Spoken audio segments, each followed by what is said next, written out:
Tapi sekarang dengan pasal yang kurang musim lalu, dengan penambahan Erling Haaland, kita akan menunggu seberapa menakutkannya Manchester City dengan kedatangan Erling Haaland. Karena kalau kita bicara statistik musim lalu, saya ulangi, tanpa striker nomor 9, tanpa penyerang sekelas Erling Haaland, mereka sudah bisa cetak 99 gol. Gol paling produktif di 5 liga top Eropa, Manchester City.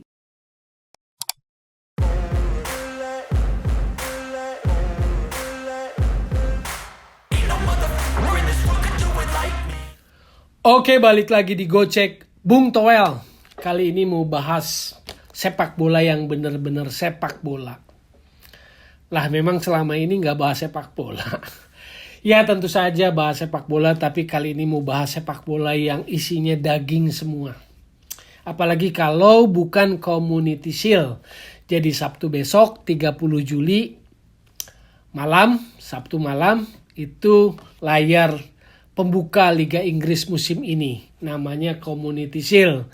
Juara Liga Manchester City akan lawan juara FA Liverpool, yang kebetulan di klasemen akhir musim lalu mereka peringkat 1 dan 2. Jadi sangat luar biasa musim ini. Layar pembuka Liga Inggris Community Shield dibuka oleh dua tim terbaik Liga Inggris, Manchester City lawan Liverpool. Inilah yang menarik menurut saya. Inilah sebuah kemasan yang luar biasa. Bagaimana menatap musim depan Liga Inggris dibuka dengan suguhan yang sangat krem de la krem lah. Kita tahu bahwa dua-duanya dilatih oleh pelatih yang saat ini ada di puncak panggung sepak bola dunia, Pep Guardiola dan Jurgen Klopp. Jadi kita akan menantikan sentuhan racikan baru memasuki musim baru. Ini yang saya sebut daging semua karena dua tim besar selalu punya ciri untuk menambah ekstra kekuatan, ekstra dimensi, ekstra sentuhan taktikal dan sebagainya. Kita tahu bahwa kedua-duanya sebagai ciri khas tim yang sedang ada di puncak atau yang ada di gerbong terdepan kualitas sepak bola dunia saat ini, dua-duanya mengincar atau melakukan transfer pemain nomor 9, striker nomor 9. Dan semuanya dalam posisi bahwa striker ini adalah striker yang dua-duanya masih muda dan prospektif. Manchester City memboyong Erling Haaland, kita tahu dari Borussia Dortmund. Sementara Liverpool juga sama-sama memboyong striker nomor 9 dari Benfica, Darwin Núñez, striker asal Uruguay. Jadi yang satu dari Norwegia, Eropa, yang satu dari Uruguay. Dua-duanya dianggap sebagai striker masa depan, tapi sekarang sudah memperlihatkan kualitasnya. Inilah yang ditunggu-tunggu oleh publik sepak bola dunia, oleh bola mania, oleh kita semua hari Sabtu malam nanti. Akan seperti apakah penampilan perdana mereka di panggung resmi. Karena mereka kan selama ini pre-season tuh. Mereka sudah bermain, tapi ini adalah panggung yang sesungguhnya. Layar pembuka Community Shield, trofi pertama yang disodorkan bagi kedua tim. Apakah akan diambil oleh Manchester City ataukah oleh Liverpool? Kalau bicara head to head, dua-duanya juga head to head yang sangat ketat. Mulai dari sisi di luar lapangan di bench pemain ada pelatih Pep Guardiola lawan Jurgen Klopp, pelatih kaliber, pelatih jenius yang memberikan sebuah dimensi baru dalam sepak bola modern. Bagaimana sentuhan mereka memberikan sebuah pengetahuan baru, wawasan baru, dan mereka ada di gerbong terdepan dari sepak bola modern, Pep Guardiola dan Jurgen Klopp. Kita bicara di penjaga gawang juga head to headnya sangat kuat. Alisson Becker dengan Ederson, dua-duanya penjaga gawang dari Brasil dan dua-duanya juga penjaga gawang tipikal modern lah, love the ball gitu loh. Bagus penguasaan bola di kaki, terutama di Ederson. Di belakang juga head to headnya menarik, Virgil van Dijk, Ruben Dias di Manchester City. Dua center back yang saya pikir ketokohannya, kualitasnya, kepemimpinannya di lini belakang sangat teruji lah. Ruben Dias maupun Virgil van Dijk. Di tengah ada Fabinho di Liverpool. Di Manchester City ada Rodri. Jadi kalau anak muda sekarang bilang Sergio Busquets versi 4.0 katanya, seperti itu Rodri. Nah, kalau kemarin ada Fernandinho sebagai pelapisnya, kita lihat bagaimana detil kecil yang dipersiapkan oleh Guardiola. Calvin Phillips dari Leeds United, gelandang tim nasional Inggris, sudah bergabung dengan Manchester City. Itu di lini tengah. Lalu juga ada Kevin De Bruyne, Bernardo Silva yang menurut saya menjadi roh dari kreativitas Manchester City. Sementara lini tengah dari Liverpool mungkin bukan karakter kuat kreativitas, karakter kuatnya bukan kreativitas. Jordan Henderson, Naby Keita, Thiago Alcantara menurut saya sih efektif. Jadi lini tengah dari Liverpool itu karakter kuatnya fungsional, efektif.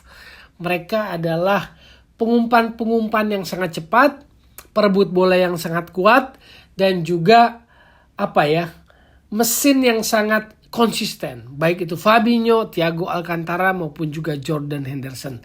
Berbeda dengan lapangan tengah dari Manchester City yang karakternya kuat di kreativitas. Atau kalau kita bicara Kevin De Bruyne dan Bernardo Silva, maka disitulah roh kreativitas dari Manchester City. Di depan tentu saja head to headnya tadi seperti yang disebut Erling Haaland dengan Darwin Núñez.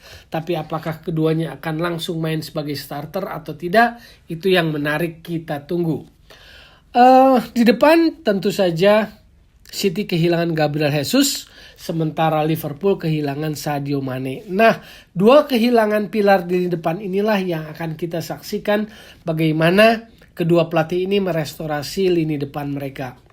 Apakah Luis Diaz akan main pertama, Diogo Jota, Mohamed Salah tetap akan menjadi roh, menjadi figur sentral di lini depan dari Liverpool yang baru saja memperpanjang kontrak sampai 2025 dengan gajinya sekarang Mohamed Salah sebagai pemain dengan bergaji termahal sepanjang sejarah Liverpool, 350.000 pound sterling per minggu.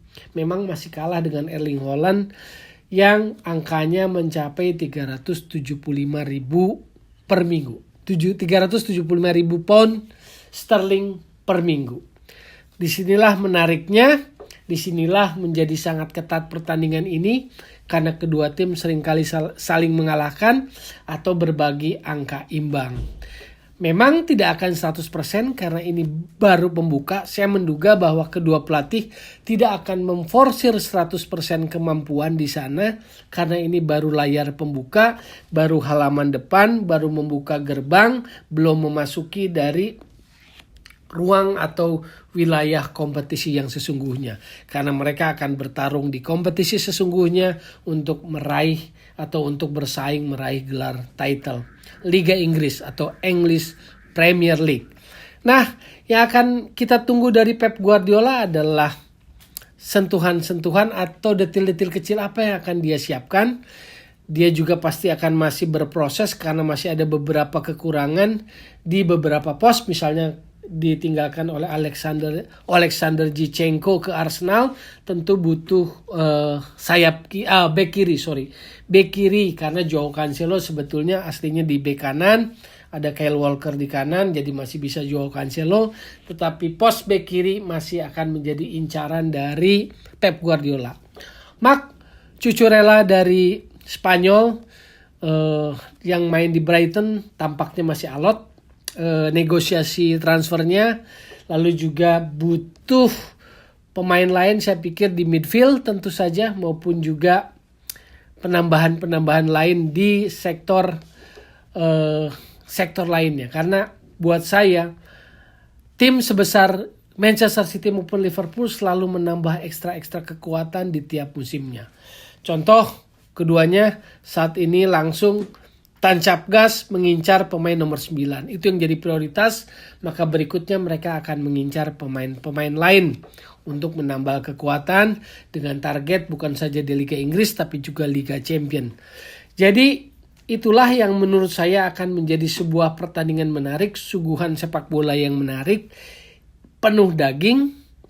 siapakah yang akan bisa memenangkan pertarungan, yang akan menjadi sebuah vitamin bagi kita publik bola. Dunia bola mania menyaksikan sebuah krem de la kremnya sepak bola. Meski masih di awal, kita mau lihat bagaimana Pep Guardiola pendekatannya di pertandingan ini. Kita mau lihat bagaimana Jurgen Klopp pendekatannya di pertandingan ini. Apakah Darwin Núñez akan langsung in? Apakah Erling Haaland juga akan langsung adaptasi cepat? Itu yang ditunggu. Tapi satu hal, kalau Darwin Núñez akan menjadi ekstra dimensi dalam penyerangan Liverpool yang selama ini hanya mengandalkan Firmino, Diogo Jota, dan beda karakter dengan seorang Darwin Núñez, kehilangan Sadio Mane tentu menjadi kerugian, tetapi Luis Diaz tampaknya sudah bisa mengisi kekosongan itu karena bagaimanapun secara bisnis kontrak ini tahun terakhir bagi Sadio Mane, dan ketika Sadio Mane disodorkan ada yang berminat dengan sodoran uang, tentu secara bisnis ini juga harus dipertimbangkan Liverpool, sehingga Liverpool memilih melepas Sadio Mane ke Bayern Munchen. Sebaliknya Manchester City dengan jeli melihat bahwa kebutuhan striker nomor 9 adalah yang paling urgent, paling prioritas, meskipun di musim lalu tanpa pemain nomor 9, tanpa striker nomor 9, menggunakan false 9, mereka bisa mencetak 99 gol. Atau menjadi tim yang paling produktif di 5 liga top Eropa. Jadi Manchester City adalah yang paling terdepan dengan 99 gol. Dan golnya itu dicetak atau tersebar oleh 16 pemain. Artinya Pep Guardiola bisa menciptakan tim yang sangat produktif dan tidak tergantung dengan satu pemain. Tapi sekarang dengan puzzle yang kurang musim lalu, dengan penambahan Erling Haaland, kita akan menunggu seberapa menakutkannya Manchester City dengan kedatangan Erling Haaland. Karena kalau kita bicara statistik musim lalu, saya ulangi, tanpa striker nomor 9, tanpa penyerang sekelas Erling Haaland, mereka sudah bisa cetak 99 gol. Gol paling produktif di 5 liga top Eropa, Manchester City. Jadi jangan lupa hari Sabtu malam kita akan menyaksikan layar pembuka Liga Inggris yang menurut saya akan memberikan vitamin bagi kita sebagai pecinta sepak bola dunia. Sekali lagi, jadi solusi bukan polusi sepak bola, dan tetap digocek Bung Toel.